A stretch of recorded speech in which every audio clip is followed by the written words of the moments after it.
ನಾನಿವತ್ತು ಬೆಳಿಗ್ಗೆ ಮೇವು ಕೊಯ್ಬೇಕಾದ್ರೆ ನನಗೊಂದು ಇವತ್ತೊಂದು ಎಮರ್ಜೆನ್ಸಿ ಕಾಲ್ ಬಂತು. ಅದಕ್ಕೆ ನಾನು ಮೇವು ಕೊಯ್ಯೋದು ಬಿಟ್ಟೇ ಹೋಗ್ಬಿಟ್ಟೆ. ವೈ ಯಾಕೆ ಏನು ಅಂತ ಫುಲ್ ವಿಡಿಯೋ ನೋಡಿ ನಿಮಗೆ ಗೊತ್ತಾಗುತ್ತೆ. ಎಲ್ಲರಿಗೂ ನಮಸ್ಕಾರ. ಇವತ್ತು ನಾನು ಬೆಳಿಗ್ಗೆ ಕೆಲಸ ಮುಗಿಸ್ಕೊಂಡು ಹೊಲ ಕಡೆ ಬಂದೆ. ಸ್ವಲ್ಪ ಕೆಲಸ ಇತ್ತು. ಇವತ್ತು ಏನಪ್ಪ ಕೆಲಸ ಅಂತಂದರೆ, ಇವತ್ತು 10 ಗಂಟೆಗೆ ಕರೆಂಟ್ ಕೂಡ ಬರುತ್ತೆ ಅಂತ ಹೇಳಿದರು. ಅದಕ್ಕೋಸ್ಕರ ಡ್ರಿಪ್ಪಿಂದ ಲೈನ್ ಚೇಂಜ್ ಮಾಡಬೇಕಿತ್ತು.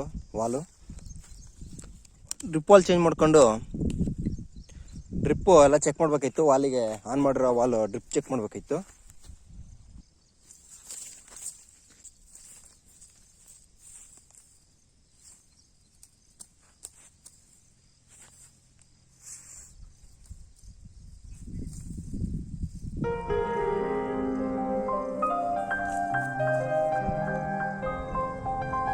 One hour later.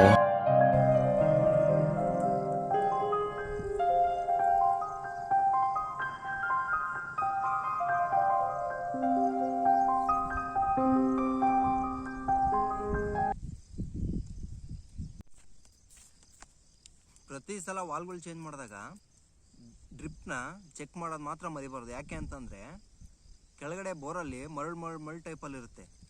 ಅದು ಔಟ್ಪುಟ್ ಕೊಟ್ಟಾಗ ಲ್ಯಾಟ್ರಲಲ್ಲಿ ಬಂದು ಚಿಕ್ಕ ಮರಳು ಇರ್ತಾವಲ್ಲ, ಅದು ಮುಂದೆ ಬಂದು ಕಟ್ಕೊಂಡ್ಬಿಡ್ತಾವೆ. ಅವಾಗ ನೀರು ಹೋಗಲ್ಲ. ಪಾಸಾಗಿಲ್ದಾಗ ಏನಾಗುತ್ತೆ, ಒಂದು ಗಿಡ ಹೈಟ್ ಬೆಳೆಯೋದು, ಒಂದು ಗಿಡ ಬೆಳವಣಿಗೆ ಕಮ್ಮಿ ಆಗುತ್ತೆ.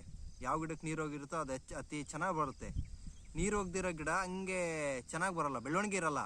ಅದಕ್ಕೋಸ್ಕರ ಪ್ರತಿ ಸಲನೂ ಲ್ಯಾಟ್ರಲಲ್ಲಿ ನೀರು ಹೋಗ್ತಿದೆಯಾ ಇಲ್ಲ ಅಂತ ಚೆಕ್ ಮಾಡಲೇಬೇಕು ಕಂಪಲ್ಸರಿಯಾಗಿ. ಲ್ಯಾಟ್ರಲೆಲ್ಲ ಚೆಕ್ ಆದಮೇಲೆ ನಾನೊಂದೊರೆ ಮೇವು ಕೊಯ್ಯೋಣ ಅಂತ ಹೊರಟೆ. ನೋಡಿ, ಅಲ್ಲಿ ಕಾಣಿಸ್ತಿದೆಯಲ್ಲ, red napier and green napier, ಅದೇ ಮೇವು ಕೊಯ್ಯೋದು ಇವಾಗ.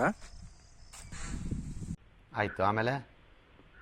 ಅದಾದಮೇಲೆ ನಾನು ಕುಡುಗೋಲು ಕಟ್ ತಗೊಂಡು ಬಂದೇ ಬಿಟ್ಟೆ ಮೇವು ಕೊಯ್ಯೋ ಜಾಗಕ್ಕೆ.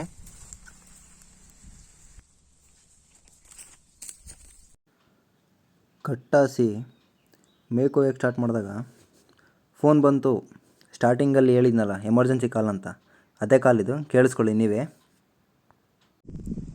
ಮೇವು ಕೊಯ್ತಿರ್ಬೇಕಾದ್ರೆ ಸಡನ್ನಾಗಿ ನಮ್ಮ ಗ್ಯಾಸ್ ಏಜೆನ್ಸಿ ಅವಣ್ಣ ಫೋನ್ ಮಾಡ್ದೆ.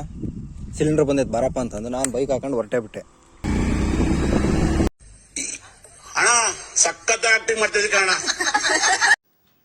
ನಾನು ಮನೆ ಹತ್ರಕ್ಕೆ ಬರೋಷ್ಟೊತ್ತಿಗೆ ಸಿಲಿಂಡರ್ ಗಾಡಿ ಕೂಡ ಬಂದಿತ್ತು. ಅವಣ್ಣನೇ ಮನೆ ಹತ್ರ ಸಿಲಿಂಡರ್ ತಂದಿಟ್ಟಿದ್ರು. ಆ ಹೊರಗಿರೋ ಸಿಲಿಂಡರ್ ನಾನು ಮತ್ತೆ ಒಳಗಿಟ್ಟು ಫಿಟ್ ಮಾಡಿ ಬಂದು ಮತ್ತೆ ಹೊಲ್ದ ಕಡೆ ಹೊಟ್ರೆ. ಆಗ ಇವರು ನನ್ನನ್ನು ಹೊಲ್ದ ಹತ್ರ ಬಿಡು ಅಂತಂದರು.